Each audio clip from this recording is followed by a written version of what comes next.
crisis we've been through together. Most of it has happened over the last 10 weeks or so, and it feels like such a long period of time. But think back to March, where every day brought new shocking developments, things we had never seen before. A lot of times we were just fighting to keep going as we dealt with more and more challenges. And now, thank God, in recent days, we've had much better news. We're still not out of the woods, but much better news, much bigger progress. And now, as I talked about a few days ago, the whole idea is to get on the offensive against this disease, fight it back, marshal our forces to make sure that we get to the day where we rid New York City of this challenge once and for all. When I think about that sense of being on the offensive, being on the march, I think about, first of all, what all of you have done, because that's the essence of why we've seen this amazing progress.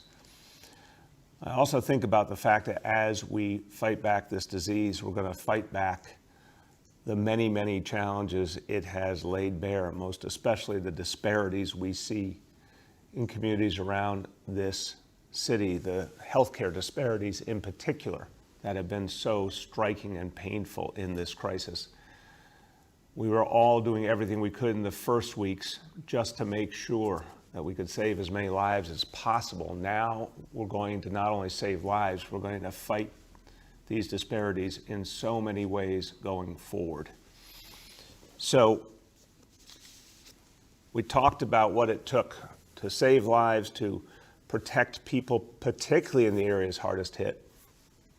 Our public healthcare system, our public hospitals and clinics were really the core of that, particularly in the first weeks of this crisis. That's where so many people turned for help, and they did an extraordinary job. To all the folks who work at H&H, all the folks who work in our public hospitals and clinics, they were absolutely outstanding during this crisis.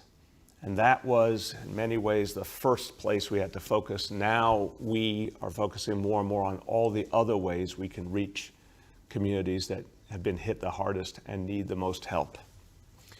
And one of the most important elements of that is supporting community-based healthcare providers. Now, community clinics, think about what they mean to so many people. They're the place that people turn for healthcare who don't have other options. They're a place for a lot of folks who don't have a lot of resources, aren't sure where else to turn, don't have a long-term relationship with a private doctor. The community clinics are the place they can depend on. Literally, the community clinics know the people of their neighborhoods. They speak the language of the people in their neighborhoods. They do amazing work. And they've had to do a lot during this crisis, but with many, many challenges that have been a real hindrance to the good work they do in normal times. Remember, these are smaller community-based practices.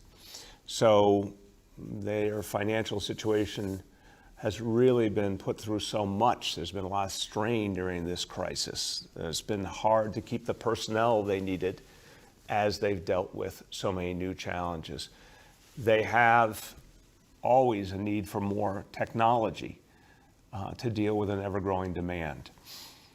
Our job now is to fortify these community-based healthcare providers, because as we go on the offensive, as we go right at these disparities with the goal of helping more and more New Yorkers through this crisis and beyond, these clinics become a crucial part of the solution. So I talked to you a few weeks ago about a 4-point plan to address disparities right after we showed that the facts bore out how deeply the disparities played out in this crisis. We said there was a number of things we're going to do differently in this city. I laid out 4 different parts. I want to dwell on the third part of it today, which is the grassroots reach of these community-based healthcare providers. So we're going to be working with over 1,000 community-based providers in 26 of the hardest hit neighborhoods in this city. What are we going to do? Well, first of all, a lot of them need the personal protective equipment, so we're going to make sure it's there for them. Some of them literally couldn't do their work, even couldn't keep their clinics open for the lack of it. We're going to get them the PPEs they need for the work in the clinics, for the ability to go out into communities. This is crucial to protecting the good folks who work in these clinics, but also allowing them to do their work and reach more people. We will be distributing 120,000 surgical masks per week, 115,000 pairs of gloves per week to begin, and we'll keep building from there to make sure these clinics have what they need.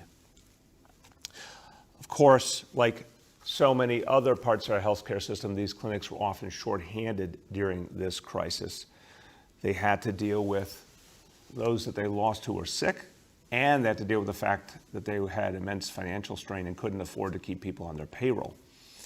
We are now addressing that head on with members of our medical reserve corps, doctors, nurses, other healthcare professionals. We're going to add hundreds of these professionals, these clinicians, to the clinics in the coming weeks and provide them with the personnel resources and cover the costs so that they can get back up and running as fully as possible.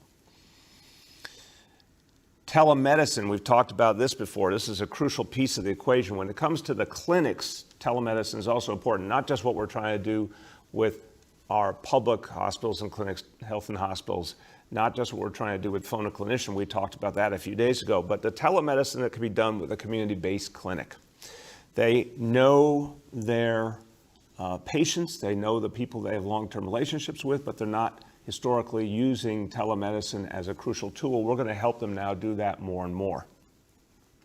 And the wellness checks are a big part of it, reaching out regularly to the patients from the clinic to just check in on them, see if they need anything, constantly proactively communicating. So last month and continuing this month, Department of Health is running weekly telemedicine webinars to help these community-based clinics get used to how to maximize their use of telemedicine. And our goal is to train 150 of these clinics to be particularly proficient in telemedicine, to help them make it a very common part of what they do, and then we'll expand from there. We also want to see these clinics play a crucial role in our test and trace initiative. This testing and tracing is the thing that you're going to see grow and grow in the coming weeks. It's absolutely crucial to how we move past this phase of this disease and move forward. These community-based clinics can play a crucial role. We're surveying all of them this week. By next week, we're going to know what each one can contribute to the test and trace effort, and we're going to bring them into it deeply. And then one more point on federal aid. A lot of these community-based clinics are crucial not just to fighting this disease, but to the future of the neighborhoods they serve and keeping them healthy against so many other healthcare challenges as well. But they're going to need resources to keep going. There are literally billions of dollars available from the federal government through initiatives like the Paycheck Protection Program. These clinics qualify, but we have to make sure they get their fair share. Our Small Business Services Department is going to reach out to each of them and help them in the application process to maximize the federal aid going to them. Now, the focus will be on the places hardest hit by the coronavirus in this city. So we're going to be focused on neighborhoods all over the 5 boroughs. In Brooklyn, those neighborhoods will be Flatbush and East Flatbush, Brownsville, Brighton Beach, Flatlands, and Canarsie, East New York and Starrett City, Sunset Park, Bushwick, and Bed-Stuy. In the Bronx, Crotona and Tremont, Highbridge, Mott Haven, and Morrisania, Bronx Park, Van Cortlandt Park, and Fordham, Northeast Bronx, Pelham and Throgs Neck, Kingsbridge and Riverdale, Soundview, and Longwood and Hunts Point. In Manhattan, Morningside Heights, Inwood, Washington Heights, and Hamilton Heights, East and Central Harlem, and the Lower East Side and Chinatown. In Queens, Corona, East, Elmhurst, and Elmhurst, Briarwood, Jamaica, Rockaway and Far Rockaway, and Queensbridge. And in Staten Island, Stapleton and St. George, and Willowbrook. So the goal will be to right now maximize the use of these community-based facilities, the providers, the clinics that have such a big impact on their communities. Help them right now to be in the forefront of our efforts to fight back the coronavirus. Get them right now more deeply into things like telemedicine and the test and trace initiative, and leave them in stronger shape for the future as well. serving the communities that have been hardest hit during this crisis, the low-income communities, the immigrant communities, the communities of color that have really taken it on the chin during this crisis. We want to strengthen these community-based providers now and for the future. Now, we think about our neighborhoods. We think about what it's going to take for our neighborhoods to come back. And we are a city of neighborhoods, so thinking from the grassroots up is the right way to do things. When we think about our neighborhoods and what makes our neighborhoods strong, we think about small business. We think about small business in every way. Part of what makes our lives so good in this city is the small businesses that we depend on, that are part of the character and identity and the culture of our neighborhoods.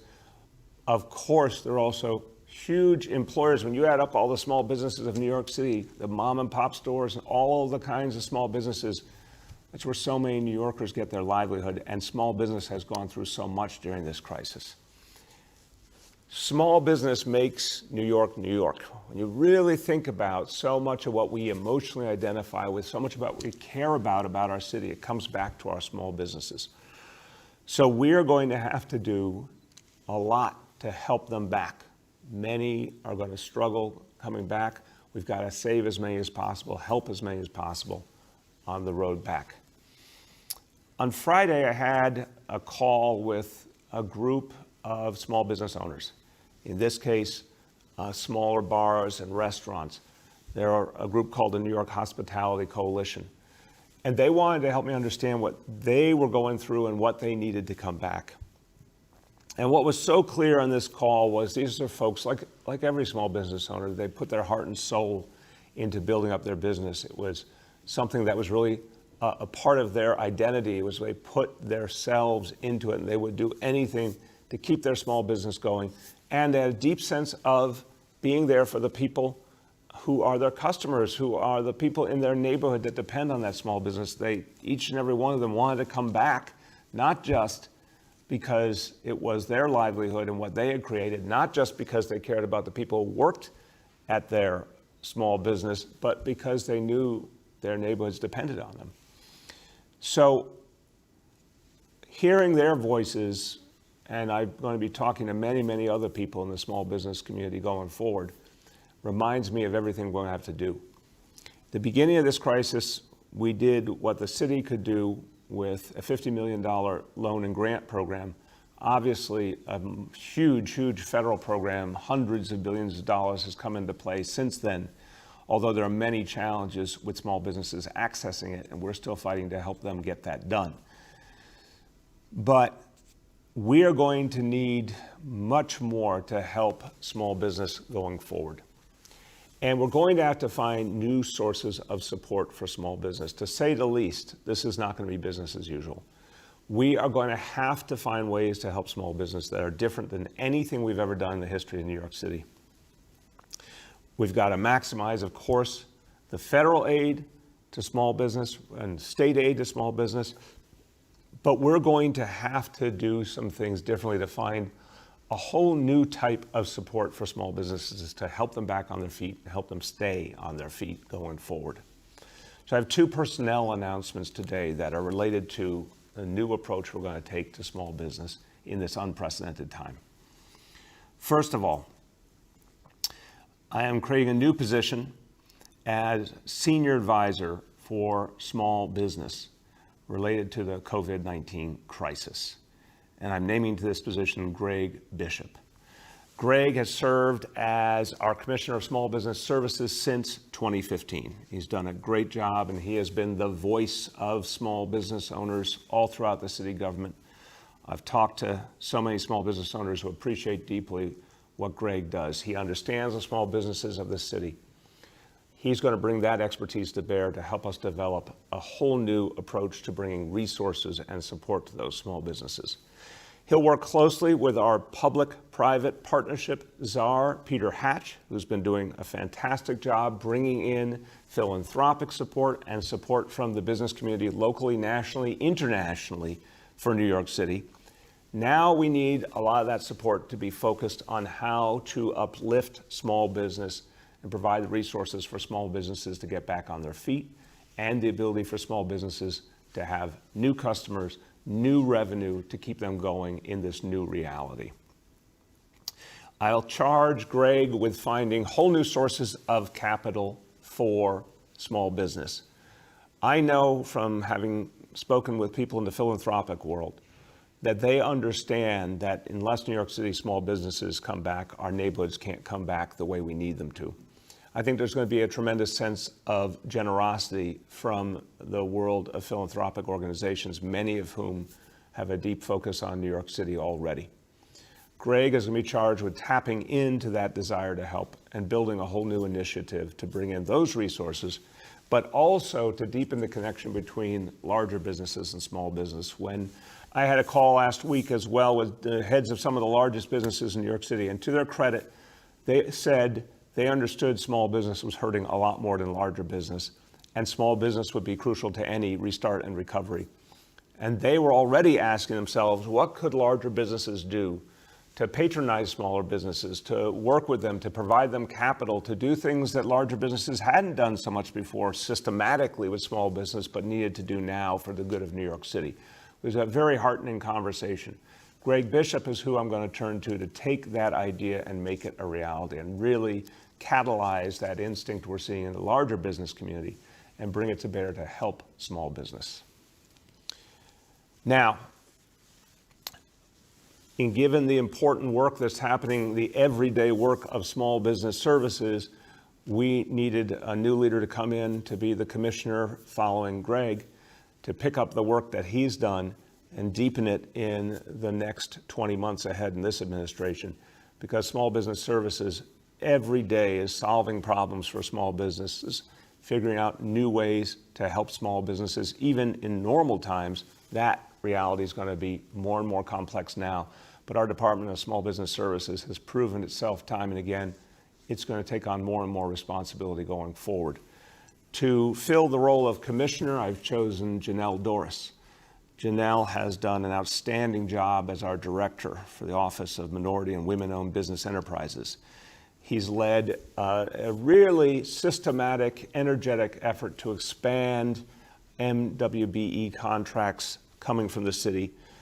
$14.6 billion awarded since 2015, $1 billion ahead of pace for our 2020 goal. A lot of that has been because of Janelle's energetic leadership.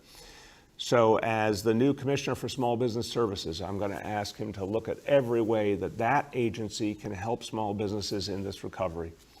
All the ways that we have to simplify what small businesses go through in their dealings with city government. Here's a moment of crisis, but it's also a moment to rethink what we do with and for small business and how we can lighten the burden on small business. Janelle's someone who's proven himself to be an innovator. I'm going to ask him to look at the situation from scratch and figure out how SBS in its own work, but also as the leader for the small business community in the whole city government, can get all city agencies engaged in the work of helping our small businesses back. Look, we know small businesses of every kind are hurting. I've heard particularly concern from immigrant communities and from communities of color about whether their small businesses will be able to come back in this environment. In many cases, small businesses that had the most tenuous financial situation even before the coronavirus. We've got to help each and every small business come back.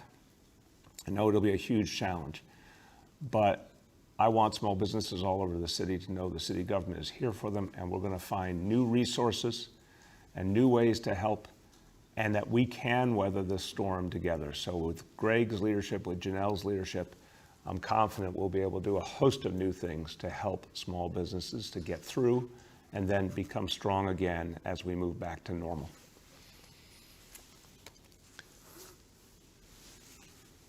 Now, we've talked about some of the challenges have been so profound in this crisis. We've talked about what some of the hardest hit communities have gone through. We've talked about what our small businesses have gone through. Clearly, when you think about who's challenged every day in New York City, our hearts always go to homeless New Yorkers. And in this city, we feel a lot for the fact that some people ended up living on the streets. Something happened in their life that led them to that point. Our job is to help them back and to create a better reality for homeless people. So I have two updates today. And the first relates to our shelters. We've been trying to make sure, as we deal with the coronavirus, that we're constantly evaluating our shelter system and moving people as needed to make sure everyone is safe and healthy. I told you we were going to have a goal of moving 1,000 people per week out of shelters into hotel settings to keep opening up the shelters, to keep making sure we could do proper social distancing. We met that goal last week. We will be meeting it again this week. There's now over 8,000 single adults in hotel rooms.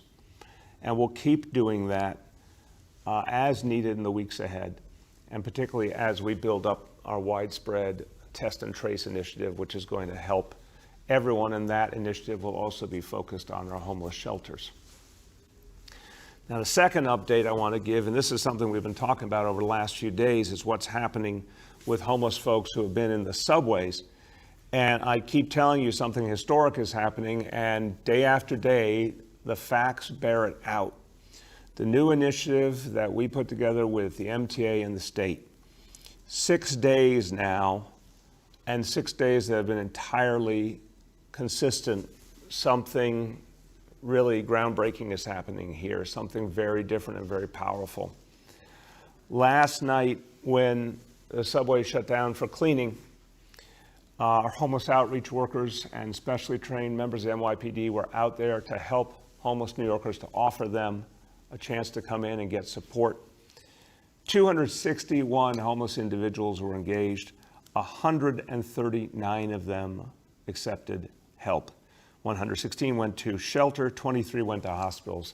Again, numbers we've never seen ever in the history of the city. Such an extraordinary number of people agreeing to take help, agreeing to take the first step towards a very different life. It's early, to say the least, just 6 days, but they've been very, very consistent. And when I look at the sheer number of people whose lives now could be changed, it really gives me hope that we're going to be able to get a number of homeless people once and for all off the streets into a better life. So another good day for this new initiative. Now let me turn to something that's an everyday thing in this city, something we all think about, or many at least think about, and always want clear answers on, and this alternate side parking, part of everyday life for so many New Yorkers. So alternate side parking, we've been suspending it quite a bit, obviously given everything people are going through and wanting to make it easier for people to stay home. We said throughout, we got to keep an eye on how our neighborhoods are looking. Are they clean? We want to keep them sanitary. We want to make sure that while we're trying to give every consideration to people, we also have to keep an eye on cleanliness, very important to the overall health and well-being of the city.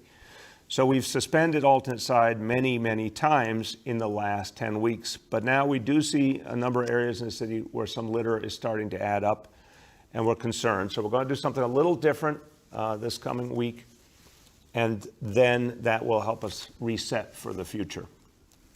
So alternate side will continue to be suspended this week through Sunday, through May 17th. And by the way, this suspension now that's happened over recent weeks is actually one of the longest in the history of New York City. So this suspension has helped people, made lives a little easier, helped people stay inside. We'll keep it going through Sunday, May 17th. Starting on Monday, May 18th, we're going to do a clean sweep all over the city, a catch-up, to make sure neighborhoods are clean. So alternate side parking will resume on Monday, May 18th, and go through the end of that week. So again, 1 week, the week of Monday, May 18th, alternate side parking will resume just for that week. We will then suspend for the following 2 weeks. So it'll be suspended again through Sunday, June 7th. So the goal here is if we do that 1 week cleanup, hopefully that will last us a substantial period of time. But again, we have to see how it goes. We have to see what we can achieve, make sure neighborhoods are clean. So again, everyone, this week, no alternate side. Next week, back on for 1 week only, and then suspended again for 2 weeks after that. Okay, I want to talk about an incident that happened last night. And this is something that we've seen in the context of this whole painful crisis. Remember, there were too many times, way too many times, over the last 10 weeks when I've had to talk to you about incidents of bias directed at Asian Americans in the context of the coronavirus crisis. We don't accept bias in New York City. We don't accept hate in any form. Any act of bias, any hate crime, we pursue it. We make sure there are consequences for the perpetrator. That's something that people have seen time and time again in this city, that we take it seriously. All of us take it seriously. We take it seriously here in the city government, and the NYPD takes it seriously. So we saw those horrible incidents directed at Asian communities. Now, last night, a different incident in South Williamsburg. Two perpetrators, one male, one female, ripped masks off members of the Jewish community who were walking down the street. This is obviously absolutely unacceptable in every way. It's something that expresses hate, but it also creates danger. And that's unacceptable, and we're not going to allow it here in this city. The two perpetrators have been arrested by the NYPD, and we are treating this incident as a hate crime. So there are serious consequences when someone commits one of these acts. So look, whether it is this horrible anti-Semitic act that we saw or the horrible anti-Asian acts we saw in previous weeks, none of these acts of bias and discrimination are acceptable in New York City. And the fact that the perpetrators were arrested immediately is a reminder to everyone out there. We will not tolerate hate. We will act on it quickly. Anyone who engages in an act of hate will be suffering the consequences of their action.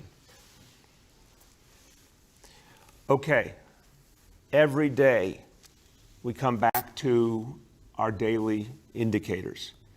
And this is what we look at every single day to see how we're doing in this city and where we're going.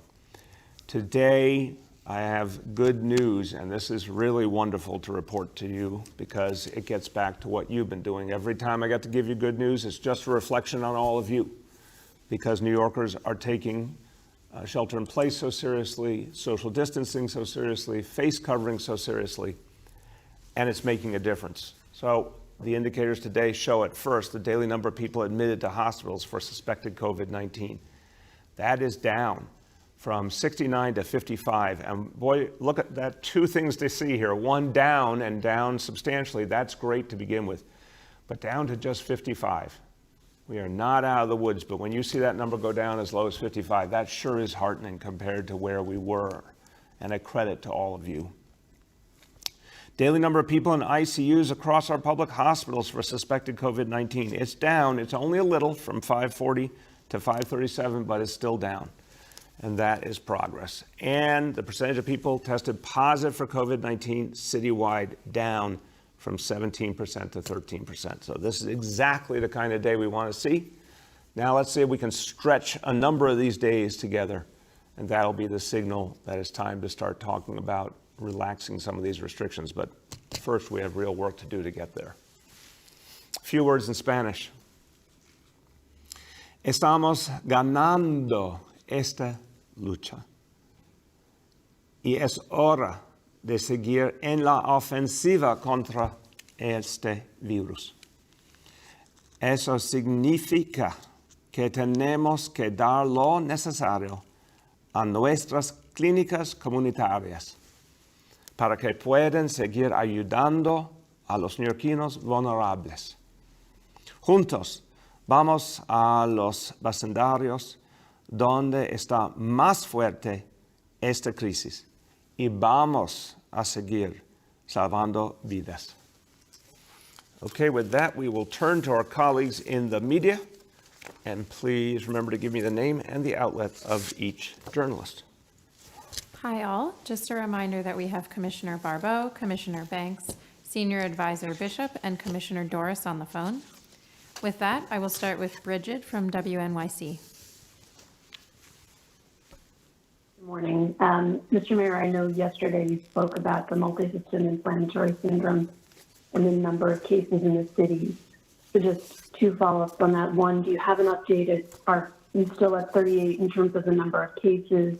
And is there more information in terms of the specific ages, demographics of the patients, where those cases are located, and how the city is tracking this data? Are you actively seeking the information from hospitals, or as your deputy mayor said last week, are you waiting for hospitals to report that information? Thank you very much, Bridget. We're all very, very concerned about this situation. I want to keep emphasizing to parents, if you see these symptoms, and I'm going to ask Dr. Barbeau to go over the symptoms at the beginning of her answer again, because we want to keep reminding parents and family members to look out for these symptoms and act quickly, because as concerned, deeply concerned as we are, it's also important to remind everyone this is the kind of situation that if it's seen and acted on quickly, can be crucial in addressing this syndrome and protecting a child. So early detection, early action really matters here. Bridget, we want to make sure we get clear information out. The number of cases, thank God, is still small. So in terms of seeing demographic trends, we have a very small sample size, but we absolutely want to report what we know about the demographics of the cases, and Commissioner Barbeau will speak to that. And we mentioned a few days ago, the health department sent out a health alert to all providers to report in what they were seeing about this syndrome. That is an obligation for them to report. So I think we're in a proactive stance, getting information constantly to understand what's happening and how we can address it. So Dr. Barbeau, I'll turn to you to further answer Bridget's question. But again, if you start with the symptoms and a reminder to parents, I'd appreciate it. Certainly, Mr. Mayor. So this evolving syndrome has many of the similar features of what we call Kawasaki's disease. And those tend to be a presentation that includes high fevers for a prolonged number of days, as well as a rash and very red injected eyes, along with red swollen lips and what we characteristically refer to as a strawberry tongue because of the degree to which it's so red. And these children, when they present, and so the most important thing is, as the mayor mentioned, for clinicians to identify this early. And in order for them to do that, we need parents to reach out to them if they have children with these symptoms, not to delay, but to consult with their pediatricians. And for the pediatricians, if they have a high level of suspicion, obviously to then refer them for definitive treatment, because the treatment that is required is given through intravenous routes. And so during this process, we have, in collaboration with our healthcare delivery providers, confirmed 38 cases. And the case definition is something that is important to have consistency about, because we all need to be, as a clinical community, clear about what are the symptoms, what are the signs that then confirm or not whether a child may have this new syndrome. And the guidance that we have sent out to the provider community is an individual less than 21 years of age. And thus far, the majority of children have fallen within like the 5 to 9 year range, though we have certainly kids younger than that as well as older. Laboratory signs of inflammation, and then a single or multi-organ indication of failure, meaning that their kidneys are not working, they're going into shock, their heart is giving out. So this is something obviously that is incredibly concerning, because the best way to ensure that we limit the number of children that are diagnosed with this inflammatory syndrome is to ensure the prevention, right? So that goes back to having New Yorkers stay home, continuing use of face coverings, and then early access to care if children develop these symptoms, and then the appropriate referrals for definitive treatment. Thank you, Doctor. Next, we have Katie from the Wall Street Journal. Hey, good morning, everyone. And Mayor de Blasio, I've kind of asked a version of this question a few times throughout this, and it feels a little bit like Groundhog Day, not to trigger you, but I'm curious, this initiative to engage community-based healthcare organizations, why wasn't it done sooner, particularly in neighborhoods that have fewer healthcare? I'm thinking of especially Queens, which is the epicenter of the epicenter, has fewer hospital beds. Why wasn't some of this work done earlier? I have colleagues who've spoken to these community-based doctors who said that they were really struggling in March and in April when it was really at its peak. So, why couldn't it have been done any sooner and maybe perhaps prevented some deaths? Thank you. Thank you, Katie. Look, again, Katie, the strategy, which you've asked it before, I've answered it before, I'll answer it again. The strategy in March going into April was focusing on saving lives at hospitals. That's where we had to protect the most New Yorkers in the most profound way. We know that as the disease escalated, our hospital system was going through intense stress. In fact, the projections were going into the beginning of April, it was going to go through much, much more. And everything was about protecting the life-saving capacity of hospitals. There was a deep concern that hospitals would at some point be overwhelmed. And that meant in every sense, literally number of beds, personnel, PPEs, all of the above, ventilators, you name it. That's where the focus had to be, to protect the ability of the hospitals to save lives.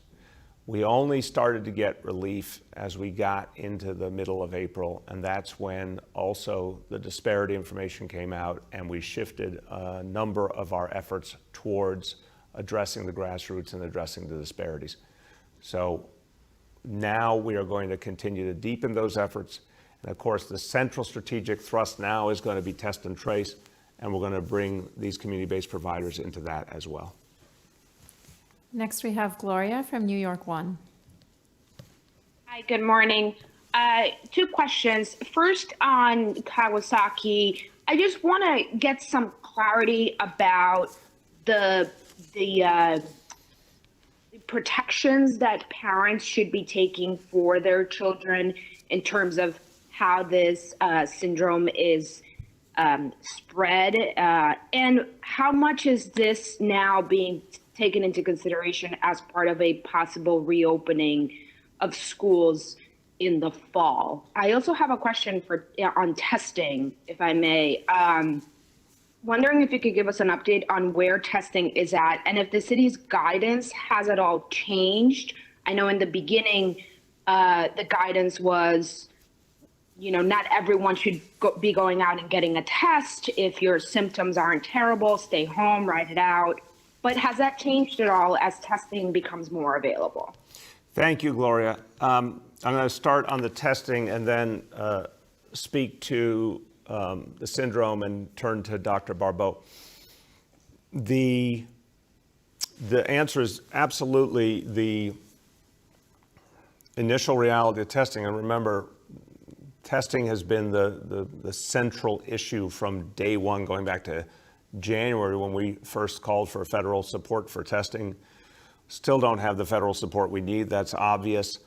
We have much less testing than we want to, but we do have a growing amount of testing. So we will be changing the criteria. Previously, it had to be focused on those who are in the greatest danger of losing their lives, as well as, of course, keeping our hospitals going. So testing for our healthcare workers, keeping our first responders going. And it was a very narrow construct. And as we started to do even the community-based, we focused first and foremost on those who were older and or had the pre-existing conditions. We're going to be broadening that because by definition, as you go into test and trace, you want to go as deep into communities as possible. So first concern will remain with those who are most vulnerable. But the goal is to go far beyond them and go deeper and deeper into communities. So right now we're still at that level, 13,000, 14,000 a day. We will get to 20,000 by May 25th, and then we want to get up to 50,000 a day. That's our goal in the course of the next few months, maybe even get beyond that. If we could get federal help, we could go a lot farther. And that's just on the diagnostic testing. Obviously, the antibody testing, which I always say, is helpful but has limitations, that will be a whole additional piece of the equation. So the criteria will loosen up. And, for the foreseeable future, first preference always will be to older folks and or folks with pre-existing conditions. But we will see an opening up, more and more reach into communities as we go along. On the issue of the schools, look, we're going to watch this very closely. This is a syndrome that is historically rare, and Dr. Barbeau can speak to that. But we're taking it very seriously. We're watching it very carefully. And anything we do about schools is going to be led by health and safety first. That's absolutely the first question in any reopening. As of this moment, we believe we can reopen schools safely and well in September. But we have to keep a very close watch on this syndrome to make sure that we attack it in every way possible in the meantime. Dr. Barbeau, you want to add? Yes, sir. So this syndrome is Kawasaki-like, but it's really beyond that. So we're calling it pediatric multisystem inflammatory syndrome. It's a mouthful, but it really is a descriptive diagnosis. And the reality is that we're still learning about the way in which COVID-19 is affecting children. And so in terms of prevention, the most important thing is, again, for families to remain indoors as much as possible. When they go outdoors for activities, they should use face coverings. Children above the age of 2 should be using face coverings. When a parent, as I mentioned earlier, does have a child who has symptoms that may be consistent with this new syndrome, and they take their child to the pediatrician, one of the things we want pediatricians to be very much aware of is that oftentimes when they get the results back for COVID-19, the results may actually be negative. And so this is a syndrome where can't really be directed by whether the test is positive or not, though certainly it should be done. We are encouraging pediatricians to also do antibody testing for these children, more so to confirm the diagnosis, not as a indication of whether or not it's going to then impact the case moving forward. The most important thing is, as I mentioned earlier, early diagnosis, do the test is positive or negative, and you still have concerns about could this be COVID-19 related, do the antibody testing. In the meantime, make sure you refer the child to a hospital so that they can be more definitively diagnosed and given the appropriate intravenous medication as needed. The important thing here is, based on experience, when I was in clinical practice, I actually treated children with Kawasaki's. You find it early, you treat it early, the long-term consequences for children are pretty negligible. If you delay treatment, then the concern is that children may have long-term consequences, most often in Kawasaki's related to the heart. And so we want to take this opportunity, again, bring this information to parents, have them be on the lookout, bring this information to primary care pediatricians so that they can act early. And then with regards to the safety, as the mayor mentioned, in terms of schools, absolutely, we're paying very close attention on a daily basis. We're reaching out to pediatric providers and intensive care units. And as the science emerges and our guidance, if it needs to adapt, we will certainly adapt it. But for right now, continue with face coverings, remaining indoors as much as possible, and not delaying and seeking care. Next, we have Sydney from the Staten Island Advance. Hey, Mr. Mayor. So businesses along Front Street say that closing down Front Street between Canal and Edgewater Streets as part of the city's open streets plan has been hurting their businesses even more during the pandemic. No one seems to be using the street that's been closed off and appear to be using the Stapleton Waterfront Park, which is adjacent to Front Street, more than the Front Street area. Would you be willing to reopen Front Street and choose another street in the area to close down? Thank you for the question, Sydney. This is exactly, again, I've said to you and many of your colleagues, it really helps when our colleagues in the media raise concerns that help us see if there's something that needs to be adjusted or addressed. So I'm going to have my team look at that immediately. Look, we put together these streets working with the City Council, working with the NYPD, Department of Transportation, where we thought they would be most helpful and where we could, of course, keep them safe. Like everything else, if we try something and it proves that there's not that many people who use it, we need to reassess. Or if it has an unintended consequence, we need to reassess. So I can't tell you the final result now, but I can tell you right away I'll have my team follow up, see what we're seeing in terms of number of people using it, see if we think there's a different approach or better alternative. Definitely concerned about those small businesses. So we'll assess it over the next few days and have an answer for you. Next, we have Andrew from NBC.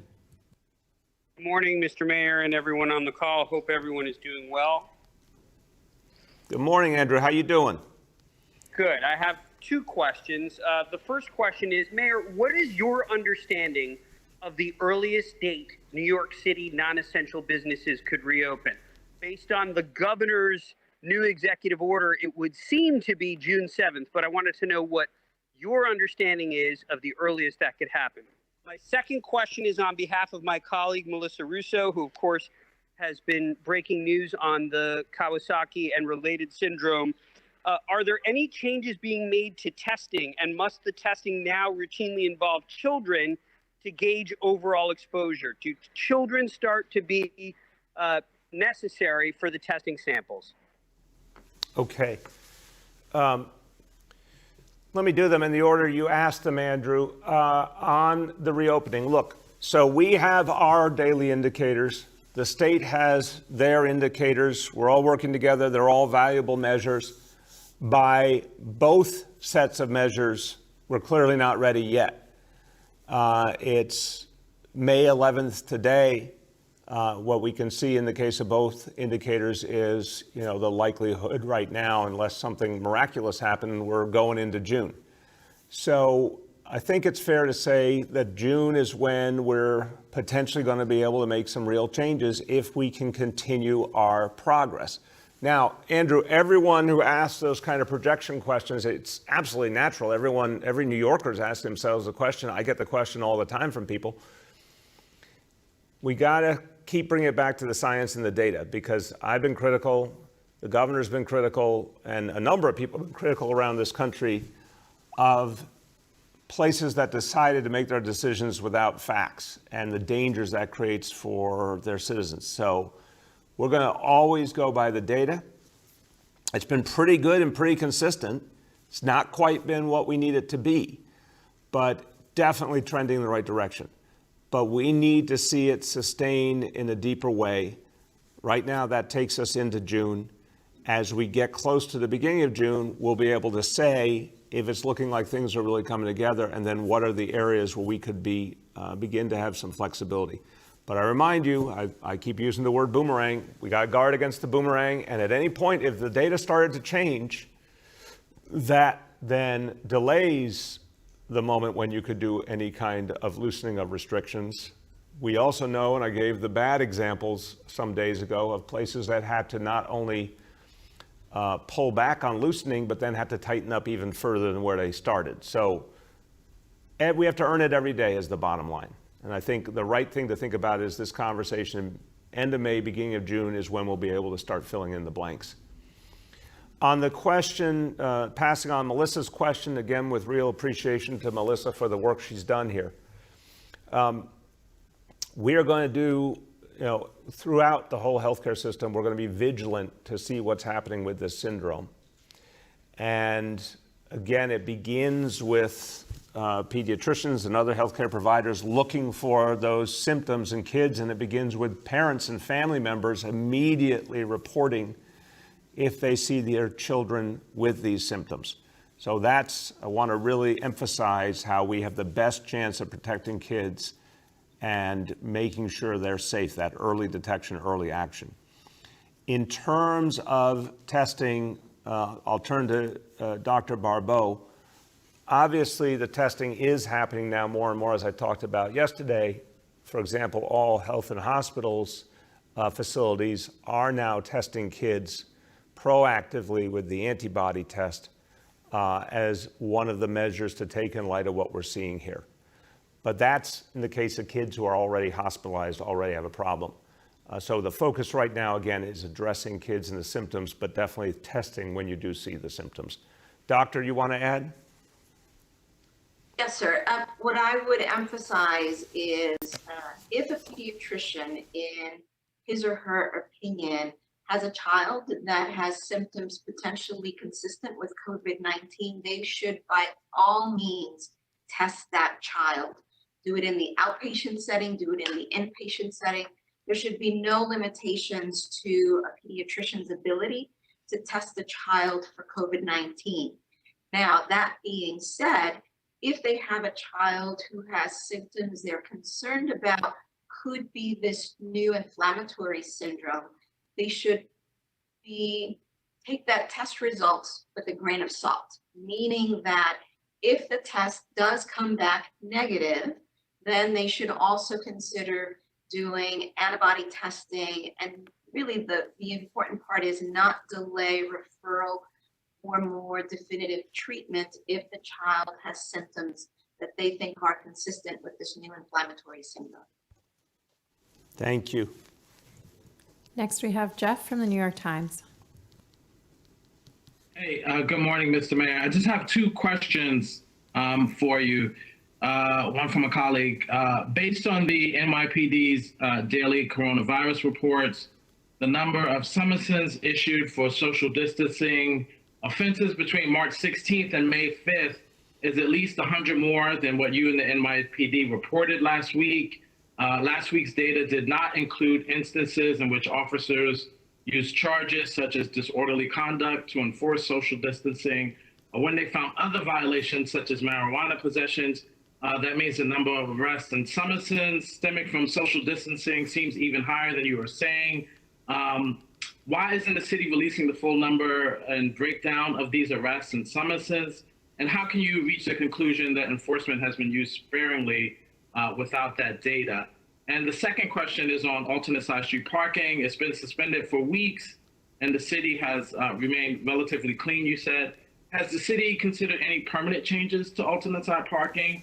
And are there other things that the city's learned from this pandemic that might change once the pandemic ends?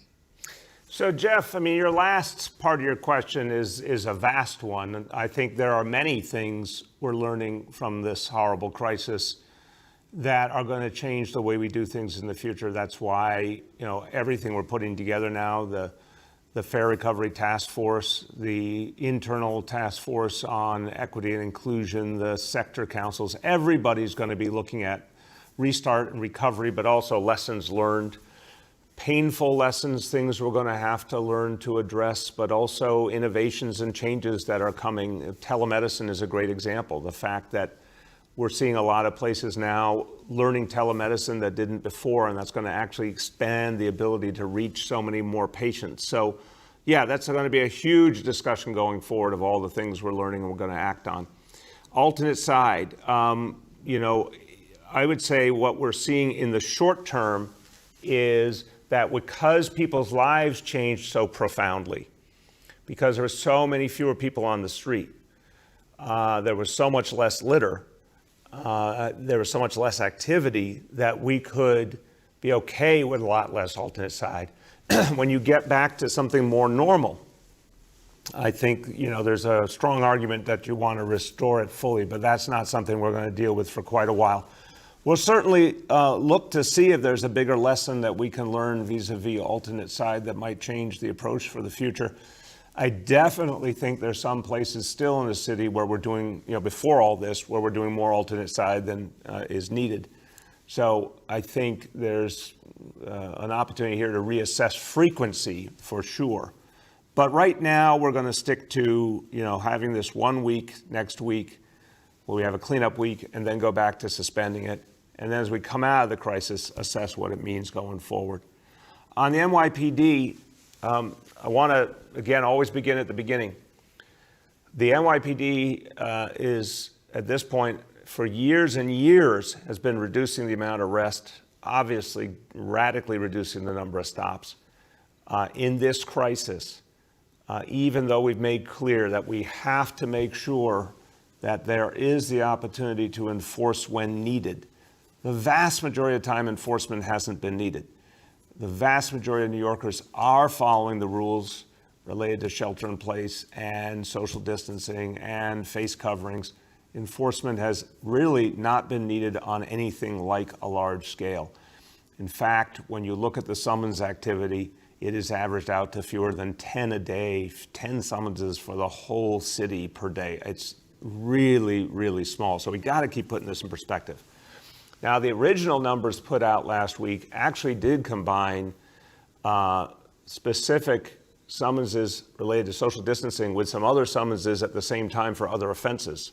So that needs to be disaggregated so people can see. But Jeff, it's just standard policing that if another offense becomes clear in the midst of one type of enforcement, of course there has to be enforcement on the new offense as well. We'll keep making sure this information is published and is clear, but the level of activity by the NYPD is minimal right now when it comes to how they're participating in enforcement, and we want to make sure it's there when it's needed because enforcement is part of life, but I think it's quite clear that NYPD has been very restrained in the approach. Next, we have Aaron from Politico. Mr. Mayor, first a quick follow-up on the pediatric inflammatory syndrome. Yesterday you said 38 children. I'm just wondering if there's an update on that number. But then secondly, with regards to the homeless folks being taken off the subways, have you been tracking in terms of those numbers, whether they're unique individuals or whether some of those people are being removed from the subways multiple nights in a row and, therefore ending up back there? Very good question. I appreciate it, Aaron. Let me first on the pediatric multi-system inflammatory syndrome turn to the Commissioner Barbeau. I don't have new numbers as of today since what we talked about yesterday. Commissioner, do you have any new numbers yet? If not, if there's anything new, we'll get it out later in the day. We're still at 38, though we have less than a dozen that are pending investigation. So I anticipate those cases will be resolved sometime this week, early this week, if not today, then tomorrow. And we'll be able to update numbers to see whether any of those actually turn out to be PMIS. Okay, thank you. Now I want to turn to Commissioner Banks. I think Aaron's question is a crucial one always. Are we reaching the same people over and over, or are we reaching different people? Commissioner, obviously this gets to the point of when you have folks come into shelter, it's very early, it's only 6 days, but how many people are staying in versus going back out, and then we bring them in for another night. So let me immediately note 6 days is a limited sample size, and I know it takes time to gather the information, but what can you tell us so far about whether you think folks are staying in or going back out and then you're bringing them back in again? Again, thank you, Mayor. I appreciate the framing of this is really only 6 days into a brand new initiative. Without this initiative, we always had people who would come off for one night, return, and then we would bring them in, be able to persuade them to come in another time. So this is a phenomenon that we have been working with. What we have not ever seen, though, is this kind of a success rate. As I said yesterday morning, on a good night, 5% accepting assistance would have been a high night. And here we're getting half the people accepting assistance. We're looking at the trends. We certainly see some people that are staying in. We see some people that are not staying in. And we're going to take a hard look at it over the course of this week to see if we can really focus on the people who might have come in for a night or two and then not come back in. Those are the people that we really want to focus on, in addition to the other half of people who are not accepting our services. Is there some additional help we can give to them to have them accept it? So, Erin, it's a new initiative. It's too early to make global statements, but we're looking very carefully at this because we want people to stay in once we've been able to get them to accept services to begin with. And we want to redouble our efforts for the people that are not accepting our services currently. Yeah, and just to finish it, Aaron, the perfect world is first engagement, someone comes in, gets support, gets mental health services, gets substance misuse services, never leaves again. But we know in the real world there's going to be times where it's going to take multiple efforts to get someone in. So even if you get someone in for a night, it's still one night less that they were out on the street, and it's when you can begin to get them help, begin to show them the kind of help that would be available for them. Anytime someone comes in, even for a night, is something of a victory. But you're absolutely right. The goal here is to try and sustain it and make sure it's as deep as possible. And I think over the next few weeks, we're going to have a much greater ability to say how lasting an impact this is happening. But just the fact that so many people at least beginning to experience the help they could get is very, very encouraging to me. Next, we have Julia from the Post. Hey, good morning, Mr. Mayor and everyone on the call. I actually just wanted to see if, ask a follow-up to Aaron's question to see if Commissioner Banks at this point has any numbers or percentages in terms of the people who may have left after one or two nights. And then, Mr. Mayor, I'd like to ask you about what alternate side parking enforcement means when it's back in effect next week. Is that just summonses or tow trucks? And what areas have had the dirty streets? Because we've heard from a number of readers in some neighborhoods that streets are actually very clean. Thank you, Julia. On the, I'll do this part first and then turn to Commissioner Banks.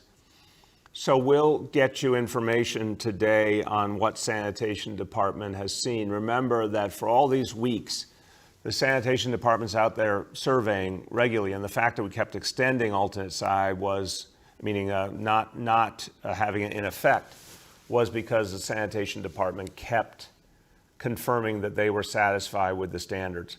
Only in the last few days have they said they really do start to see more of a problem.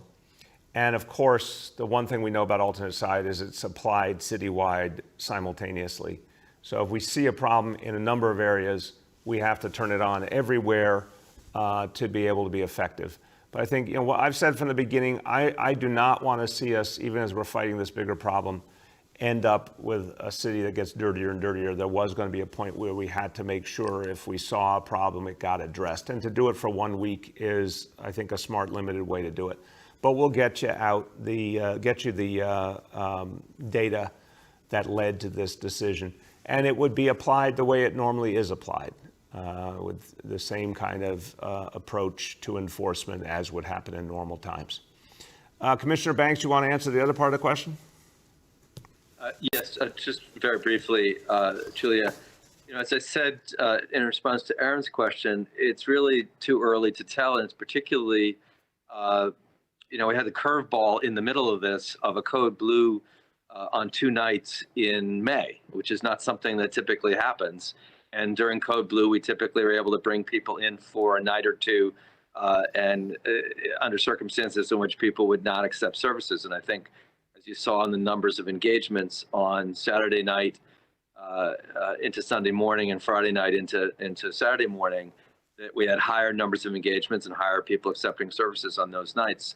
But if you took a typical code blue night in the wintertime, we would see people coming in for 1 or 2 nights. So we have to sort out all of the back and forth over the course of these last several days. And we'll be doing that in the coming days, as the mayor said. Look, our goal is to have people come off the streets and remain off the streets. That's the tools that we've used with Homestat. Have gotten more than 2,500 people to come in off the streets and remain off the streets. These last 6 nights have been opportunities to reach people, to try to help them on a pathway off the streets. We've been offering new tools, including safe haven stabilization beds in a commercial hotel.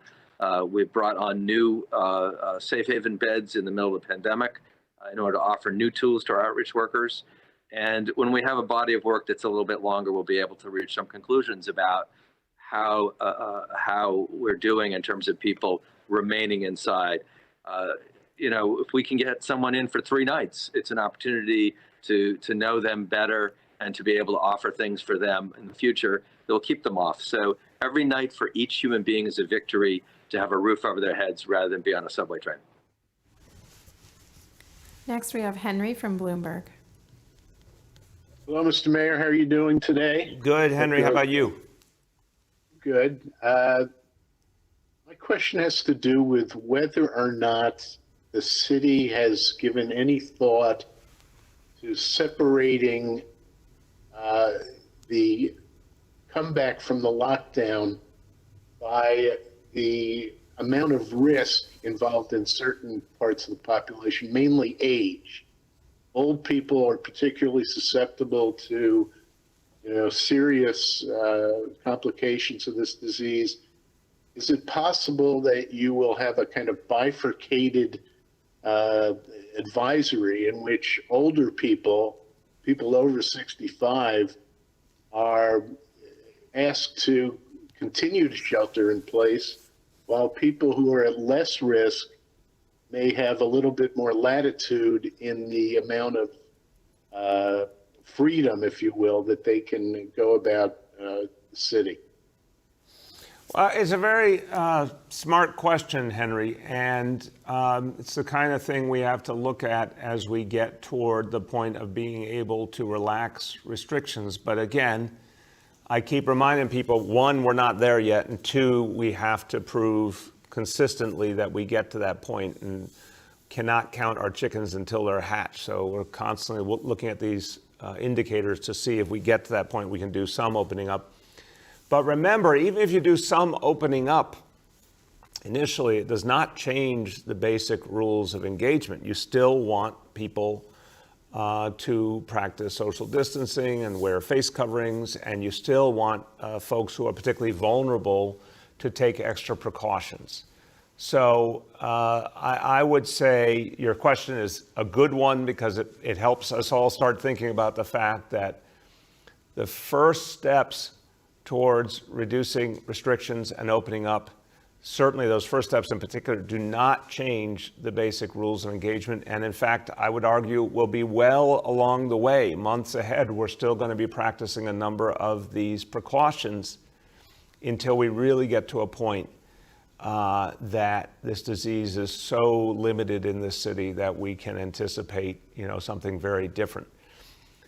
Definitely want folks who are older, particularly those who are much older and or who have the pre-existing conditions, to keep being careful and smart for quite a while, and the people around them to exercise a lot of care and caution with those who are most vulnerable. We're at a point now, last 24 hours, over 1,000 new cases. We're far from the point where people can let down their guard. So we'll give guidance for sure, but I think a good general rule is to say that those precautions need to be in place for quite a while, even as we're taking the first steps to open up. Last 2 for today. We have Steve from Westwood One News. Good morning, Mr. Mayor. Good morning, everybody on the call. Just wanted to ask you something about small businesses, since you're focused on that today.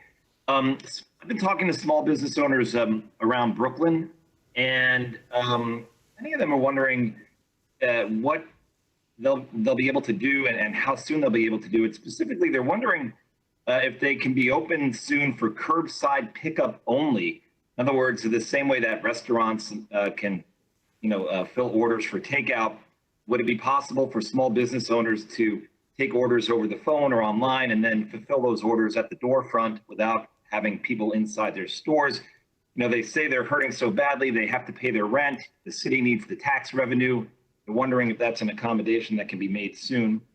And then I'm just wondering Also, my second question, I want to come back to the contact tracing decision to have health and hospitals do this and ask Dr. Barbeau, what are your thoughts on this? And, you know, there's been so much criticism from predecessors on this, specifically Dr. Tom Frieden, who says that this isn't a wise move. He thinks it doesn't make sense. Wondering what Dr. Barbeau's thoughts are on the criticism that came out over the weekend. Thank you. Thank you, Steve. So on the first point with the curbside pickup, that's definitely the kind of thing we need to look at, because when we think about the many different permutations of how you start to relax certain restrictions or start to open up, we're going to look at any and all options, and we're looking at things that have been used around the world and around the country to see what's been working, well, what hasn't been working so well. That's the kind of idea that's on the table. But again, it's premature to say exactly what we're going to do because we're analyzing each option, the timing, how it would work in a place like New York City, which is obviously different from a lot of other places. And we have, even something like curbside pickup plays out very differently here than it would in a lot of places around the country that have a lot more space. But it's an idea we definitely need to weigh. And to Greg Bishop and Janelle Doris, both of whom, constantly are engaging small business owners and talking to them about their needs. When again, you can think about curbside pickup or any of the other specific ideas you're hearing from small business owners, but just wanted to see if either one of you wants to add about the kinds of approaches we're going to take initially as we listen to small business owners and try and figure out the best way to support them. If either one of you would like to add at this point, you're welcome to. Greg, you'd like to jump in at all? Sure, Mr. Mayor, and thank you for this opportunity. I think it's important for us to get our reopening strategy correct. And so certainly we'll be listening to our small businesses with our task force to figure out what is the best way to get our businesses operating, because we want to make sure, as the mayor has talked about, that we do this smart so that we don't see that boomerang effect. So whether it's curbside pickup or whether it's helping them with technology so they can actually deliver that material or whatever the product is, we will be looking for solutions. Thank you. Janelle, you want to add?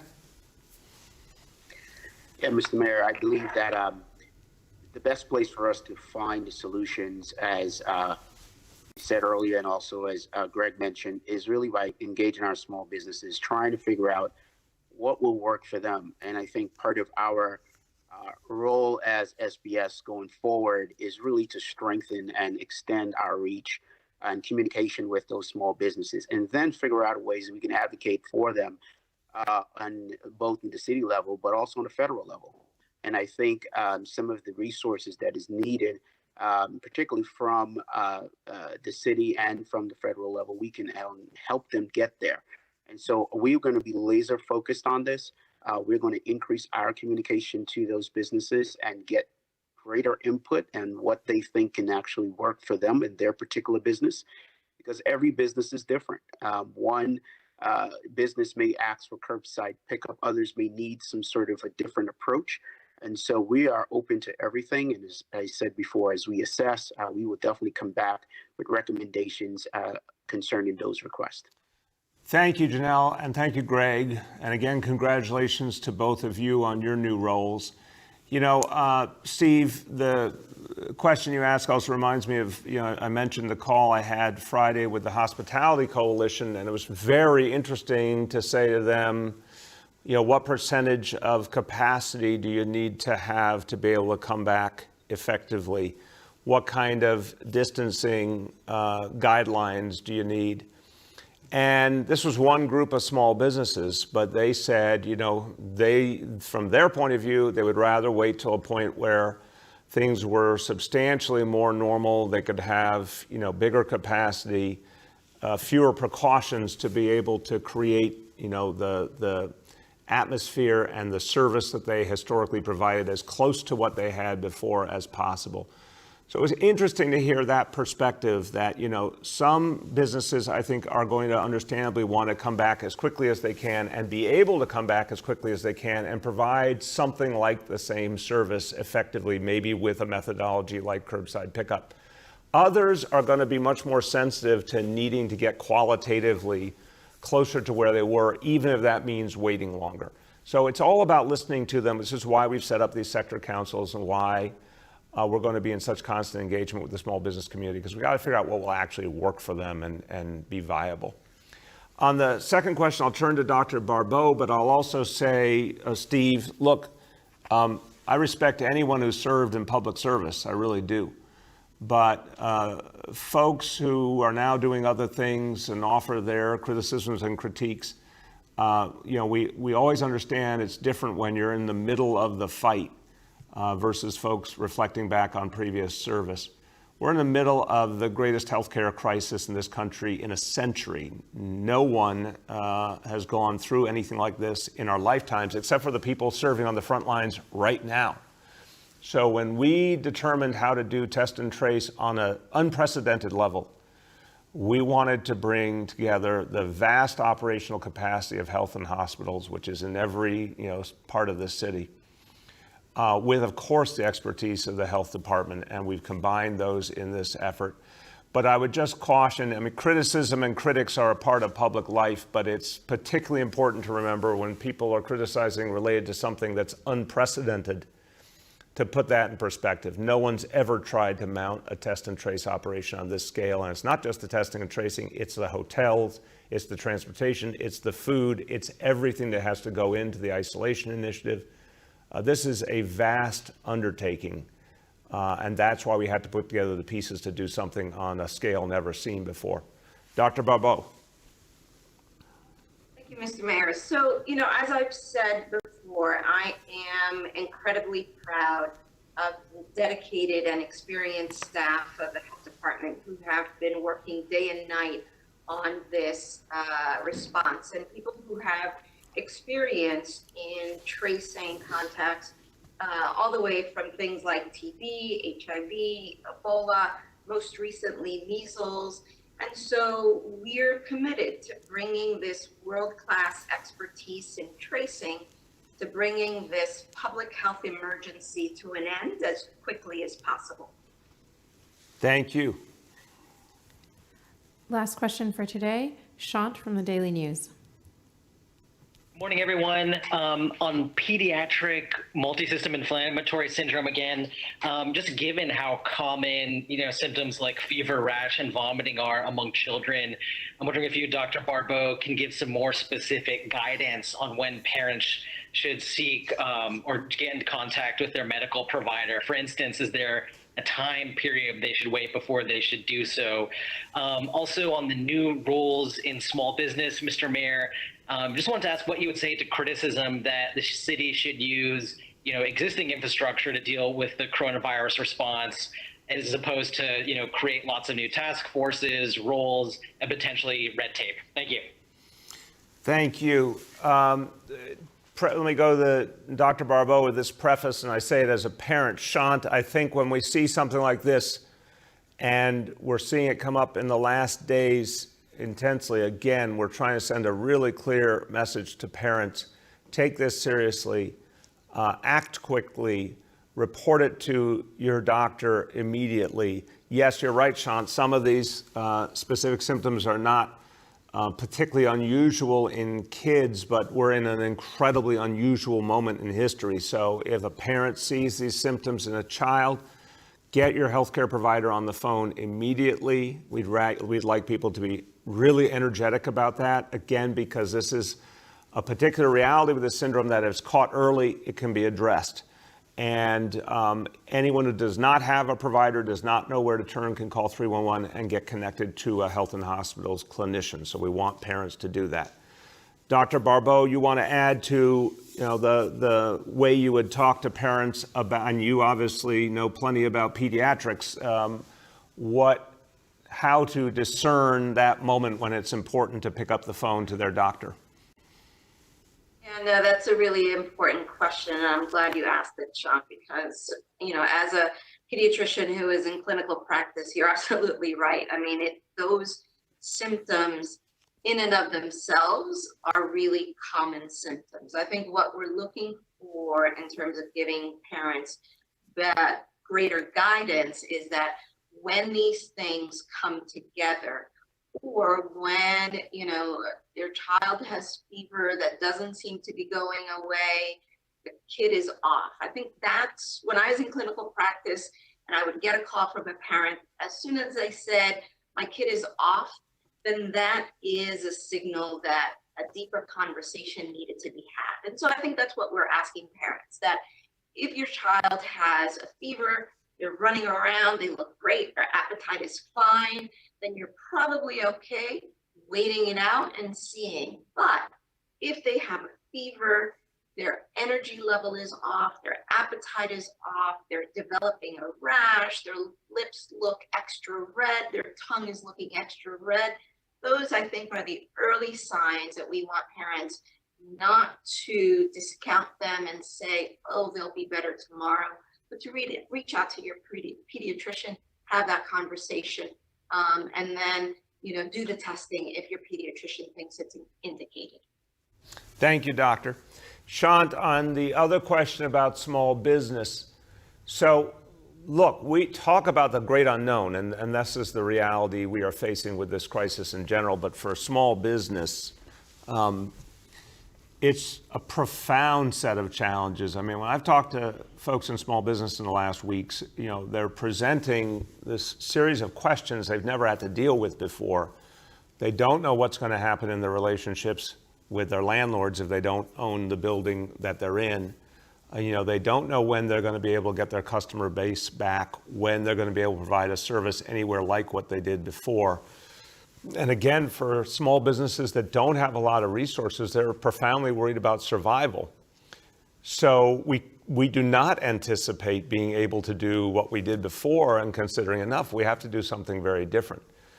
So in these, the two realities of what my colleagues are going to be doing, for Greg, the idea is to find whole new sources of support, because small businesses will need a different kind of helping hand going into these phases ahead than they've ever needed before. We're going to have to find some kind of sustainable sources of support to help them come back, and particularly the smallest businesses, particularly businesses in immigrant communities and communities of color that have very, very little capital to work with. So we're going to have to find capital to infuse into the situation. And it's exceedingly hard to do from a city government perspective, given that we're in the middle of a vast fiscal crisis. But our hope is to get capital into play from, again, the philanthropic world, and from changing the relationship between larger businesses and smaller businesses, have more and more of our larger businesses patronize smaller businesses and support them in a variety of ways. So that's going to be Greg's mission. Absolutely need to do something different there. So we needed someone to take charge of that and build that new reality. Meanwhile, at Small Business Services, they're going to have to do everything they were doing before, but they're going to have to create a whole set of new things too, to figure out what else we can do in the context of city government to support small businesses to ease their burden. We've already reduced fines a lot, and we've worked on some regulatory reform, but there's a lot more that I think we need to do now in light of this, and to streamline the way small businesses can get answers and support from the city government and innovate new approaches. So that's going to be Janelle's task as he runs Small Business Services going forward. And I think the fact is, again, for small business, it will not be business as usual. It will be an incredibly tough time. And we're not just talking in 2020, certainly into 2021, even 2022. We're going to have to support the maximum number of small businesses because they are so crucial to life in this city. Let me close with just a reminder that kind of a basic truth about New Yorkers. I learned this long ago when I started in public service in this town, that New Yorkers like the hard truth. They would much rather hear what's really going on than any attempt to placate or sugarcoat. And so the day we brought out the truth about the disparities that we've seen with this disease, and we documented it. It was a day where we devoted ourselves to being really, really clear about the fact that the disparities that this disease both took advantage of and intensified had to be addressed head on. It started in our public hospitals, but now has to broaden out much more deeply to the grassroots. And this is a first step to strengthen and empower our community-based clinics in combination with the other steps we talked about, the telemedicine and the advertising campaigns, all the things that are trying to get people more and more information, more and more access to care, more and more access to actual support from a clinician. But really getting this effort down to the grassroots is crucial in the here and now. But it also is a precursor to rethinking how we provide healthcare going forward and how we're going to reach many more people. This is a city that is devoted to universal healthcare. We announced a year and a half ago that this would be a city where there would be universal healthcare, guaranteed healthcare for all, including folks who don't have insurance or can't get insurance. We need to take that vision, deepen it, and make it ever more community-based to really go at these disparities. So this is an example of something coming out of this crisis that's going to cause us to right now make changes to protect lives, but also go deeper into the structural changes we need to address these disparities for the long run. I have no doubt in my mind that's what New Yorkers want, and that's what New Yorkers need, and that's what New Yorkers will be devoted to, with the same kind of devotion that we've seen people really do admirable work with shelter in place, with social distancing, with face coverings, all the things that are changing the reality every day for the better. This is another common mission we will go on together.